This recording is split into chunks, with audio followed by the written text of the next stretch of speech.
കഴിഞ്ഞ കാലത്ത് താൻ ചെയ്ത തെറ്റുകളെ കഴുകിക്കളഞ്ഞ് പുതിയ മനുഷ്യനാകാൻ ശ്രമിക്കുന്ന വ്യക്തിയാണ് നടൻ ഷൈൻ ടോം ചാക്കോ. മുമ്പ് സിനിമകളുടെ പ്രൊമോഷനുമായി ബന്ധപ്പെട്ട് നടൻ നടത്തിയ അഭിമുഖത്തിൽ പലതും വിവാദങ്ങൾക്ക് വഴിവെച്ചിരുന്നു.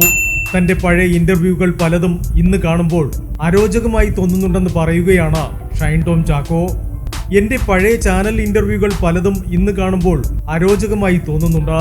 ബോധപൂർവം ചെയ്തതല്ലെങ്കിലും അവയിലെല്ലാം ചില പ്രശ്നങ്ങളുള്ളതായി ഇപ്പോൾ തോന്നുന്നുണ്ട്.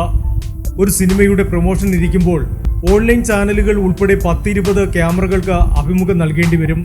എല്ലാം ഒരേ രീതിയിൽ ആകാതിരിക്കാൻ ചിലതൊക്കെ കയ്യിൽ നിന്നിടും. പ്രൊമോഷന്റെ ഭാഗമായാണ് അഭിമുഖങ്ങൾ നൽകുന്നത്.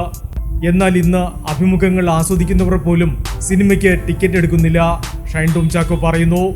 ഷൈനെ പോലെ തന്നെ അഭിമുഖം നൽകുന്നതിൽ ശ്രദ്ധേയനാണ് ധ്യാൻ ശ്രീനിവാസനും. ധ്യാനിന്റെ സിനിമകൾ കാണുന്നതിനേക്കാൾ കൂടുതൽ ആളുകൾ അദ്ദേഹത്തിന്റെ ഇന്റർവ്യൂ കാണാറുണ്ട്.